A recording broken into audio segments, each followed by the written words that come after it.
నమస్తే. బీసీల సంక్షేమానికి కూటమి ప్రభుత్వం పెద్దపీట వేసింది. స్థానిక సంస్థల్లో బీసీలకు రిజర్వేషన్లు పెంచుతూ నిర్ణయం తీసుకుంది. బీసీలకు గ్రామీణ స్థానిక సంస్థల్లో 34%, పట్టణ స్థానిక సంస్థల్లో 33.33% రిజర్వేషన్లను పెంచింది.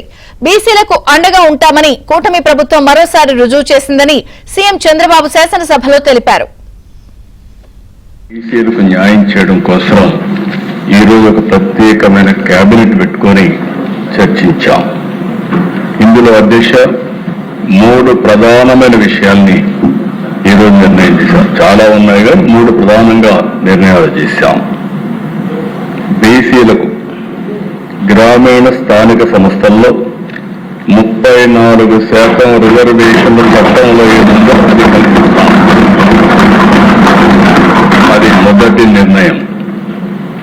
పట్టణ స్థానిక సంస్థల్లో 33.33% రిజర్వేషన్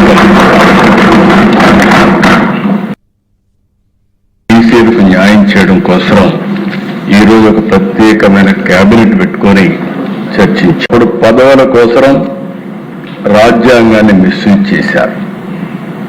డిప్యూటీ మేయర్లు 2, జిల్లా ప్రజాపరిషత్తుల వైస్ చైర్మన్లు 2. అంటే వీళ్ళకి పదవులు కావాలంటే ఇచ్చారు కానీ బీసీలకు మాత్రం రిజర్వేషన్లు కాపాడలేకపోయిన ప్రభుత్వం గత ప్రభుత్వం అని చెప్పి కూడా నేను మీకు తెలియజేసుకుంటున్నాను. మనం చెప్పుకునే నాయకత్వం బలమైన బీసీ నేతలు ఎర్రన్నాయుడు, యనమల రామకృష్ణుడు, కేఈ కృష్ణమూర్తి, చైర్లో ఉన్నటువంటి ఈనాటి స్పీకర్ అయ్యన్న పాత్రుడు, కళా వెంకట్రావు, తెలంగాణలో ఉండే దేవేంద్ర గౌడ్, ఇలాంటి ప్రముఖ బీసీ నాయకులకందరికీ రాజకీయంగా పైకి తీసుకొచ్చిన నాయకుడు నందమూరి తారక రామారావు గారు తెలియజేస్తున్నారు. బీసీలకు పదవి మాత్రమే కాదు అధ్యక్ష, నాయకత్వం ఇవ్వాలని ఆలోచించిన వ్యక్తి ఎన్టీఆర్. ఒక్క మాటలో చెప్పాలంటే బీసీల సంక్షేమం ఈ రోజు కూడా ఎన్టీఆర్ మేమందరం కలిసిన తర్వాత పూర్తిగా సహకరించారు.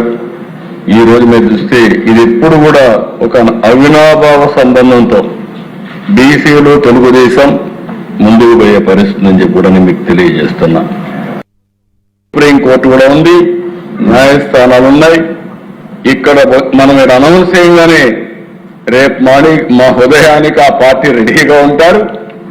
ఒక్క డిఎస్సి విద్యార్థులకి ఉద్యోగాలు ఇవ్వాలని ఉపాధ్యాయులకు ఆలోచిస్తే 350 కేసులు వేసి ఎన్ని విధాలు ఇబ్బంది పెట్టాలంటే ఇబ్బంది పెడితే అన్ని ఇబ్బందుల్ని అధిగమించి వాళ్ళకు ఉద్యోగాలు ఇప్పిస్తే తిరిగి పేపర్ లీక్ అయిందని ప్రచారం చేసే దుష్ట సాంప్రదాయం ఇది.